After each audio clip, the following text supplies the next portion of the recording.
evening. Here's the Fortune's Global News coming to you on Fortune's Television. I am Hauwa'u Lere with the news. But first, the headlines. Federal government eyes 2 million jobs through social housing programs. Sokoto rolls out 30 new buses, unveils e-ticketing platform. On the foreign scene, a man stabs 11 people at Walmart store in US.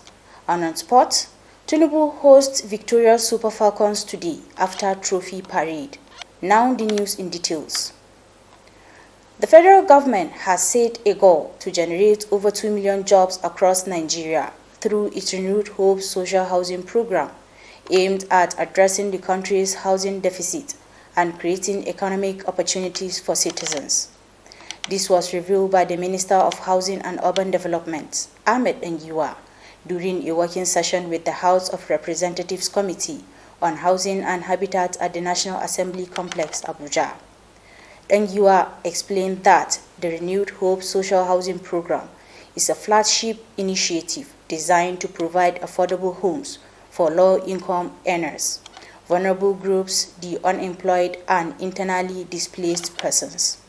According to him, 100 housing units will be constructed in each of the 774 local government areas across the country.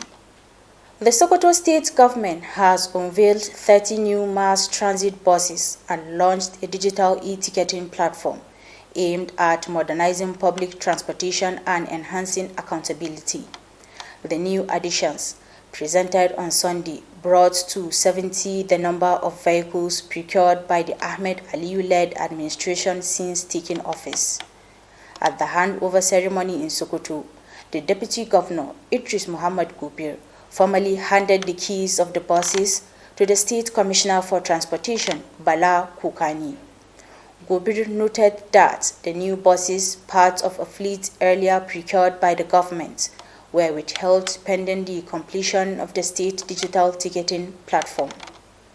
Following the devastating flood that swept through part of Adamawa State on Sunday, leaving dozens, many of them children, missing and hundreds displaced, other states across the country are scrambling to avert a similar catastrophe, with floodwaters wreaking havoc in communities like Shagari Low Cost and Yolde Party in Yola, the Adamawa state capital. The disaster has triggered widespread emergency response efforts nationwide. From Anambra and Sokoto to Gombe, Edo, Ogun, Bayelsa and beyond, state governments are activating flood preparedness plans, clearing drainage channels, assessing dam stability and intensifying public sensitization campaigns, as warning from meteorological agencies signal a potential severe flood season ahead. The federal government has launched a loan fund to support staff of tertiary institutions. The fund, known as the Tertiary Institution Staff Support Fund, is designed to enhance the welfare and professional development of academic and non-academic staff in universities, polytechnics, and college of educations. Each academic and non-academic staff member will be eligible to receive up to 10 million naira, capped at 33.3% of their gross annual salary. Eligible users include transportation, medical support, and micro-enterprise ventures such as poultry farming.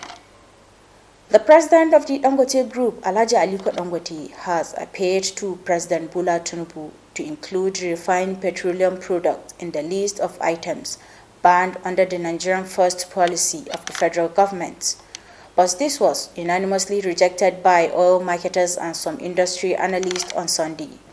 The Nigeria First policy seeks to ban government agencies from importing goods that can be produced within Nigeria. In May, Tinubu barred government agencies from importing goods or services that are available locally. The policy stated that no procurement of foreign goods or services already available in Nigeria shall proceed without justification and a Bureau of Public Procurement waiver. Citizens in several states of the Federation have continued to grapple with epileptic electricity supply and soaring bills. From industrial hubs in Kano, Borno, and Kaduna states to households in Lagos, Ogun, Benue, and Plateau. Residents and small businesses owners expressed frustration over a system they said had failed them. But the Minister of Power, Adebayo Adelabu, through his media aide, Bolaji Tunji, said the government is trying to resolve the problems, lamenting that it won't get there overnight. President Bola Ahmed Tinubu had on February 9, 2024, signed the Nigerian Electricity Act Amendment Bill to decentralize power generation and allow the states to take charge of their needs. And on sports, the Nigerian Football Federation (NFF) has announced that President Bola Ahmed Tinubu will host the victorious Super Falcons today at the Presidential Villa in Abuja after the team's victory parade. According to the statement issued yesterday by the Football Federation, residents of the Federal Capital Territory, Abuja, and environs will have a rare view of the Women African Cup of Nations trophy, the most coveted diadem in African women football, when the Super Falcons arrive Abuja this morning. It said the victorious contingent is scheduled to touch down at the Nnamdi Azikiwe International Airport by noon today, and the NFF has concluded arrangements to have the team move to Presidential Villa in an open-roof bus along populated district with the iconic trophy in view for onlookers. And on the foreign scene, at least 11 people were injured in a stabbing at a Walmart store in the Midwestern state of Michigan yesterday, with police saying it appeared to be a random attack. A 42-year-old male suspect was in custody, Grand Traverse County Sheriff Michelle Shea told a press conference. The victims were not predetermined yet, adding that the suspect, a Michigan resident, apparently acted alone and used a folding knife. To end the news, a recap of the major headlines. Federal government eyes 2 million jobs through social housing programs. Sokoto rolls out 30 new buses, unveils e-ticketing platform. On the foreign scene, a man stabs 11 people at Walmart store in US. And on sports, Tinubu hosts victorious Super Falcons today after trophy parade.